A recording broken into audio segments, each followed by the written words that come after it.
لیکن ان سوالات کے جواب دینے کا کوئی واضح پلیٹ فارم موجود نہیں تھا۔ یہی وہ دباؤ تھا جو آہستہ آہستہ سطح پر آ رہا تھا، ایک ایسا دباؤ جو صرف کاروباری نہیں تھا بلکہ اخلاقی، قانونی اور ریاستی نوعیت کا تھا۔ اور جیسے جیسے وقت آگے بڑھ رہا تھا، یہ واضح ہوتا جا رہا تھا کہ فوجی فاؤنڈیشن کو اب صرف منافع نہیں بلکہ جواب دہی کے امتحان کا بھی سامنا کرنا پڑے گا۔ 2010 کے بعد کا زمانہ۔ پاکستان کی معیشت سست روی، توانائی بحران اور مالی خساروں کے ایک طویل دور میں داخل ہو چکی تھی۔ بجلی کی کمی، گیس کی قلت اور مہنگائی نے صنعتوں کو براہ راست متاثر کرنا شروع کر دیا تھا۔ یہی وہ حالات تھے جن میں فوجی فاؤنڈیشن کے کاروباری ماڈل کی اصل آزمائش شروع ہوئی۔ اس وقت فوجی فاؤنڈیشن کے مرکزی فیصلے کرنے والے افراد زیادہ تر 60 سے 65 سال کی عمر میں تھے۔ وہ ایک ایسے دور میں تربیت یافتہ تھے جہاں ریاستی تحفظ ہمیشہ دستیاب رہا تھا، مگر اب حالات بدل رہے تھے۔ مارکیٹ زیادہ کھلی تھی، میڈیا زیادہ آزاد تھا اور عدلیہ زیادہ خود مختار ہو چکی تھی۔ 2011 سے 2013 کے درمیان توانائی بحران نے سیمنٹ، کھاد اور خوراک کی صنعتوں کی لاگت بڑھا دی۔ بجلی اور گیس مہنگی ہو گئیں، سپلائی غیر یقینی ہو گئی، بہت سی نجی کمپنیاں یا تو بند ہو گئیں یا خسارے میں چلی گئیں۔ فوجی فاؤنڈیشن نے بھی دباؤ محسوس کیا، مگر اس کا اثر نسبتاً کم تھا۔ یہاں ایک بار پھر ادارے کا منفرد مقام سامنے آیا۔ اس کے پاس طویل مدتی بینک سہولتیں تھیں، سرکاری اداروں کے ساتھ مضبوط روابط تھے اور کچھ شعبوں میں ترجیحی رسائی بھی تھی۔ یہی عوامل اسے فوری بحران سے بچاتے رہے۔ لیکن مسئلہ ختم نہیں ہوا تھا، بلکہ شکل بدل رہا تھا۔ اب سوال منافع یا نقصان کا نہیں تھا، بلکہ قانونی اور اخلاقی دائرے کا تھا۔ 2012 کے بعد سپریم کورٹ میں مختلف معاملات پر ریاستی اداروں کے کاروباری کردار پر بحث شروع ہو چکی تھی۔ کچھ مقدمات میں یہ سوال اٹھا کہ کیا فلاحی ٹرسٹس کو تجارتی سرگرمیوں میں وہی سہولتیں ملنی چاہیے جو نجی کمپنیوں کو نہیں ملتی؟ اگر ہاں تو اس کی نگرانی کون کرے گا؟ اور اگر نہیں تو ان کی قانونی حیثیت کیا ہے؟ فوجی فاؤنڈیشن براہ راست ان مقدمات کا فریق نہیں تھی، مگر اس کا نام پس منظر میں زیر بحث آنے لگا۔ ماہرین قانون اور معیشت اسے ایک مثال کے طور پر استعمال کرنے لگے۔ یہی وہ لمحہ تھا جب خاموشی ایک حکمت عملی بن گئی۔ ادارے نے عوامی سطح پر کم سے کم بات کرنا شروع کیا۔ میڈیا سے براہ راست مکالمہ محدود ہو گیا۔ سالانہ رپورٹس مختصر اور عمومی نوعیت کی رہیں۔ تفصیلی مالی اعداد و شمار عام دستیاب نہیں تھے۔ اسی دوران فاؤنڈیشن کے اندر بھی دباؤ بڑھ رہا تھا۔ فلاحی مستحقین کی تعداد بڑھ رہی تھی، سابق فوجیوں کی نئی نسل سامنے آ رہی تھی، جن کی توقعات مختلف تھیں۔ تعلیم، صحت اور رہائش کے اخراجات بڑھ چکے تھے۔ یہاں ایک بنیادی تضاد شدت اختیار کرنے لگا۔ کاروبار کو بڑھانے کے لیے سرمایہ درکار تھا اور فلاح کو برقرار رکھنے کے لیے بھی، مگر وسائل محدود تھے۔ اس کا حل اکثر لاگت میں کمی، تنظیم نو اور کچھ شعبوں میں سست روی کی صورت میں نکلا۔ 2015 کے بعد فوجی فاؤنڈیشن نے کچھ منصوبوں میں توسیع روک دی، نئی بڑی سرمایہ کاری کم ہو گئی، توجہ موجودہ اثاثوں کو سنبھالنے پر آ گئی۔ یہ ایک دفاعی حکمت عملی تھی، نہ کہ جارحانہ توسیع۔ اسی عرصے میں سویلین ملازمین کے ساتھ تنازعات کے کچھ واقعات منظر عام پر آئے۔ تنخواہوں، مراعات اور کانٹریکٹ کے مسائل پر سوال اٹھے۔ اگرچہ یہ معاملات بڑے پیمانے پر میڈیا میں نہیں آئے، مگر اندرونی سطح پر یہ ادارے کے لیے ایک انتباہ تھے۔ ریاستی سطح پر بھی ماحول بدل رہا تھا۔ ٹیکس نیٹ بڑھانے کی بات ہو رہی تھی، سبسڈیز پر نظر ثانی ہو رہی تھی، فلاحی اداروں کی قانونی تعریف پر بحث ہو رہی تھی۔ یہ تمام عوامل فوجی فاؤنڈیشن کے لیے نئے چیلنجز پیدا کر رہے تھے۔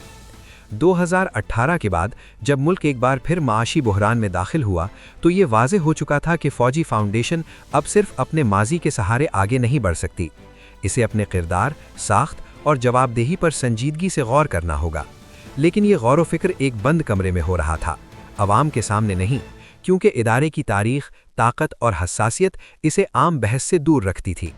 یہی وہ نازک مرحلہ تھا جہاں ایک طرف ادارہ اپنی بقا اور استحکام کی کوشش کر رہا تھا اور دوسری طرف ریاستی نظام خود شدید دباؤ میں تھا۔ اس کشمکش کے نتائج ابھی پوری طرح سامنے نہیں آئے تھے۔ آنے والے برسوں میں عدالتوں، پالیسی سازی اور عوامی مباحثوں میں وہ سوالات پوری شدت سے ابھرنے والے تھے جو دہائیوں سے دبائے جا رہے تھے، اور یہی وہ مرحلہ تھا جہاں فوجی فاؤنڈیشن کی کہانی ایک نئے اور فیصلہ کن موڑ کی طرف بڑھ رہی تھی۔ 2019 کے بعد کا زمانہ۔ پاکستان ایک مسلسل معاشی بحران کے چکر میں داخل ہو چکا تھا۔ زر مبادلہ کے ذخائر کم، روپے کی قدر میں تیزی سے کمی،